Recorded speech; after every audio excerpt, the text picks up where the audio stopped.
আসসালামু আলাইকুম, কেমন আছেন সবাই? আশা করি ভালো আছেন। আজকে আমি আপনাদের সাথে কুকিজের রেসিপি শেয়ার করব, আশা করি সাথেই থাকবেন। প্রথমে আমি 250 গ্রাম বাটার নিয়েছি। আপনারা সল্টেড বা আনসল্টেড যে কোনো বাটার নিতে পারেন। এখানে আমি 100 গ্রাম চিনি গুঁড়া দিয়ে দিলাম। চিনি ব্লান্ড করে তারপর গুঁড়া করে দিবেন। এই দুটাকে আমি ভালো করে মিক্স করে এখানে আমি একটা আস্ত ডিম দিয়ে দিলাম এবং অরেঞ্জ এসেন্স দিয়ে দিলাম। আপনারা কুকিজকে যে কোনো ফ্লেভারে নিতে চাইলে ওই ফ্লেভারটা এখানে অ্যাড করতে পারেন।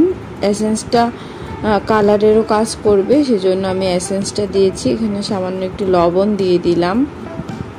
বেকিং পাউডার নিলাম 1 চা চামচ পরিমাণ, আর এখানে 300 গ্রাম পরিমাণ ময়দা দিয়ে দিলাম। সবগুলোকে আমি একসাথে মিক্স করে নেব।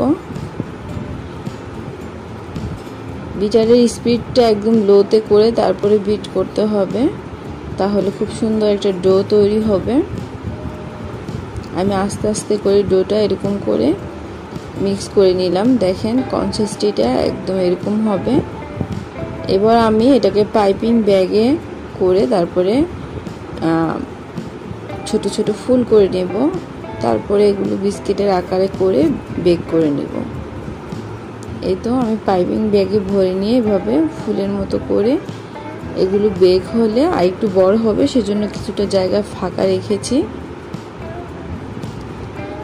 আমি সবগুলো ফুল একসাথে করে মাঝখানে আমি অরেঞ্জের একটা জেলি ছিল আমার কাছে, ওইটা আমি দিয়ে দিয়েছি।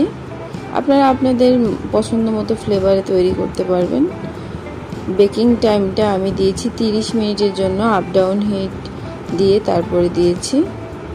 এই তো আমার কুকিজগুলো হয়ে গেছে, অরেঞ্জি খুবই সুস্বাদু ছিল।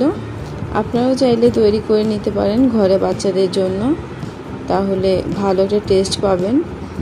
আর বাজারের কেনা থেকে ঘরে তৈরি করে নিলে কিন্তু অনেক স্বাস্থ্যকর হয়। আর চেষ্টা করবেন ভালো একটা বাটার নিতে, তাহলে খেতেও ভালো লাগবে। আশা করি রেসিপিটি ভালো লেগেছে। ধন্যবাদ।